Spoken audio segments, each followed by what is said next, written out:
আজি বিদ্যাৰ অধিষ্ঠতী দেৱী সৰস্বতী পূজা।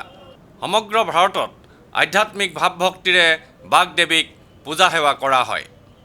গুৱাহাটীতো বিভিন্ন বিদ্যালয়, মহাবিদ্যালয়, অনুষ্ঠান প্ৰতিষ্ঠানে সৰস্বতী পূজা পালন কৰে। পূজাৰ মাংগলিক অনুষ্ঠানত ছাত্ৰ-ছাত্ৰীসকলে সেৱা জনায়, দেৱীৰ আশীৰ্বাদ লয়। সৰস্বতী সৰস্বতী আমি বোলো আই, যিখিনি পাহৰো দিবা সোঁৱৰাই বুলি মিনতি কৰা সৰস্বতী পূজা আজিকালি হৈ পৰিছে একোখন ফেশ্বন শ্ব'। দেৱীৰ আধ্যাত্মিক দিশতকৈ এতিয়া সাজপাৰ আৰু কৃত্ৰিমতাই আগুৰি ধৰিছে পূজাৰ পৰিৱেশ। যেনে তেনে দেৱীক সেৱা জনায় সকলো থিয় হৈ ৰাজপথত অথবা পাৰ্ক বা ৰেষ্টুৰেণ্টত। সৰস্বতী পূজাত অংশ লোৱা দুগৰাকী সুন্দৰীয়ে পূজাৰ বিষয়ে আমাক জনায়। মোৰতো ফাৰ্ষ্ট টাইম হয় এইটো, চ' মোৰ ভালে লাগিছে। মানে কটনতো ফাৰ্ষ্ট টাইম আহিছোঁ, ভাল লাগিছে, বহুত ধুনীয়া লাগিছে। ভাল লাগিছে, চবৰে ভাল লাগিছে। ঘূৰিলোঁ, হেণ্ডিক গ'লোঁ, ইয়াতে আহিলোঁ আৰু যাম ক'ৰবাত। নিজকে আকৰ্ষণীয় ৰূপত তুলি ধৰিবলৈ বিশেষকৈ কিশোৰী যুৱতীসকলে এই দিনটোক বাছি লয়। চাৰিওফালে সাজপাৰৰ অঘোষিত প্ৰতিযোগিতা। এই প্ৰতিযোগিতা সৃষ্টি কৰাত একাংশ সংবাদ মাধ্যমৰো ভূমিকা লক্ষ্য কৰিবলগীয়া।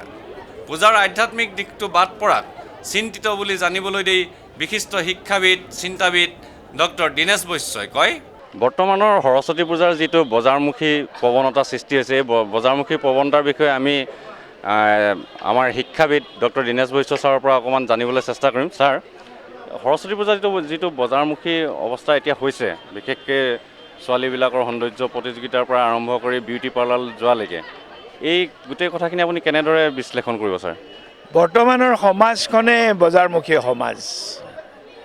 It's a society in the market. আমি বজাৰত থকা মানুহ, আমাৰ সমাজখন বজাৰলৈ ৰূপান্তৰিত হৈছে।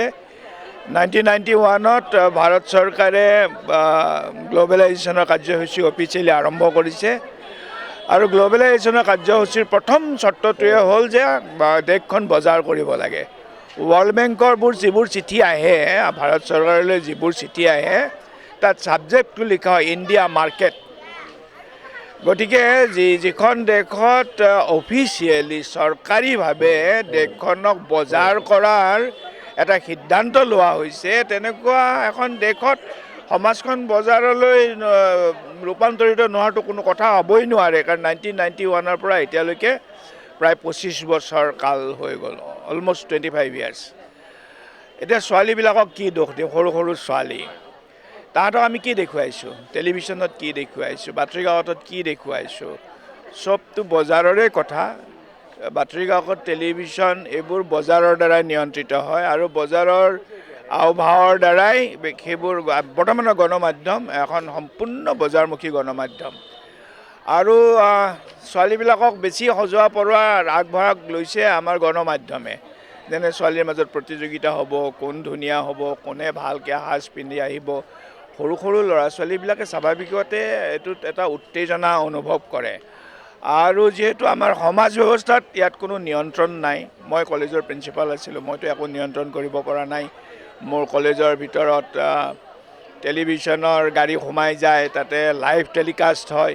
এই গোটেই ব্যৱস্থাটোৱে সমাজখনক বজাৰলৈ ৰূপান্তৰিত কৰিছে। আৰু এই যিটো মূল্যবোধ আছিলে, সৰস্বতী এটা পূজা, সৰস্বতী এগৰাকী দেৱী, দেৱীক লৈ আৰাধ্য, দেৱীক লৈ যি ধৰণৰ শিক্ষানুষ্ঠানবোৰক আগতে পূজা হৈছিলে, নিৰ্মালী ভাগ লৈছিলে, এতিয়া সেইবোৰ নাই।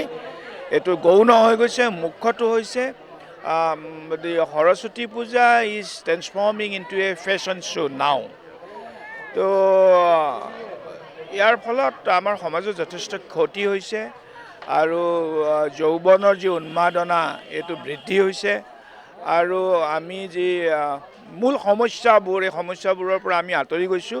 আচলতে আমাৰ ৰাজনৈতিক ব্যৱস্থাটোৱে এইটোৱেই কৰিব বিচাৰিছে যে ডেকা ল'ৰা গাভৰু ছোৱালীবিলাক মূল সমস্যাটোৰ পৰা আঁতৰি যাওক আৰু তেওঁলোকে এই ধৰণৰ বজৰুৱা কাম কাজ কিছুমান কৰি থাকক আৰু আমি তেওঁলোকক শোষণ কৰোঁ, নিষ্পেষণ কৰোঁ। এইটোৱে কথা। আনহাতে সংবাদ মাধ্যমৰ লোকসকলেও ব্যস্ততাৰ মাজতে সৰস্বতী পূজা পালন কৰে। গুৱাহাটী প্ৰেছ ক্লাবত সাংবাদিকসকলে সৰস্বতী পূজা অনুষ্ঠিত কৰে। যুৱতী সাংবাদিকসকলে পূজাত অংশগ্ৰহণ কৰে আকৰ্ষণীয় ৰূপে। সাংবাদিকৰ সৰস্বতী পূজা সম্পৰ্কে দুগৰাকী যুৱতী সাংবাদিকে আমাক জনায়। আজি প্ৰেছ ক্লাবতো সৰস্বতী পূজা পাতিছে, তোমালোকে কেনেকুৱা ধৰণৰ প্ৰিপেৰেশ্যন কৰি আহিছা? সৰস্বতী পূজাৰ কাৰণে আমি আগৰ পৰা মানে প্ৰিপেৰেশ্যন কৰি আছোঁ, এসপ্তাহমানৰ পৰা আগৰ পৰা আমি কৰি আছোঁ। তাৰ কাৰণে আজি দেৱী আনিছে আৰু কি কয় সকলো প্ৰসাদ খাইছে, পুষ্পাঞ্জলি দিছে, তাৰপিছতে পূজাও হৈছে। আৰু এতিয়া এসপ্তাহ আগৰ পৰা কি প্ৰিপেৰেশ্যন কৰিছিলা? আমি ধৰক কেনেকৈ আয়োজন কৰিম, কি কৰিম, আৰু লগতে পইচা মানে তোলা, চান্দা তোলা, কি খোৱা হ'ব, ইয়াতে কেইটা বজাৰ পৰা ষ্টাৰ্ট কৰা হ'ব, সেই সকলোখিনি মানে আয়োজন কৰা হৈছিল। পিন্ধা উৰাৰ ক্ষেত্ৰত মানে সেইটো নকওঁ, কাৰণ আমাৰ অলপ সময়টো অলপ কম হয়, আমি যিহেতু ৰিপৰ্টিঙত ঘূৰি থাকিব লাগে। তথাপিতো মায়ে এযোৰ কাপোৰ দি পঠিয়াইছে ঘৰৰ পৰা, তাৰপিছতে পিন্ধিছোঁ। তাৰপৰা পাৰ্লাৰলৈ তেনেকৈ যোৱা হোৱা নাই, ঘৰতে যিখিনি নৰ্মেল মেকআপ কৰিছোঁ সেইখিনি আৰু তুমি?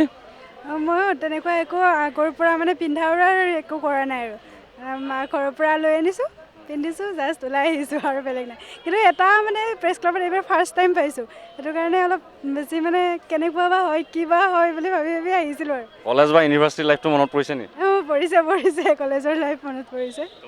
আমাৰ মস্তি কৰিছিলোঁ কলেজৰ কথা, মানে এতিয়া গৈছোঁ, হেণ্ডি কলেজলৈও গৈছিলোঁ আৰু কটনলৈও, আমাৰ কটনতে আমি আগতে পঢ়ি আহিছিলোঁ, তালৈ গৈছোঁ আমি এক্স ষ্টুডেণ্ট হিচাপে। ভিডিঅ' জাৰ্নেলিষ্ট সুশান্ত দাসৰ সৈতে অমৰদীপ গগৈ, চেণ্টিনেল নিউজ, গুৱাহাটী।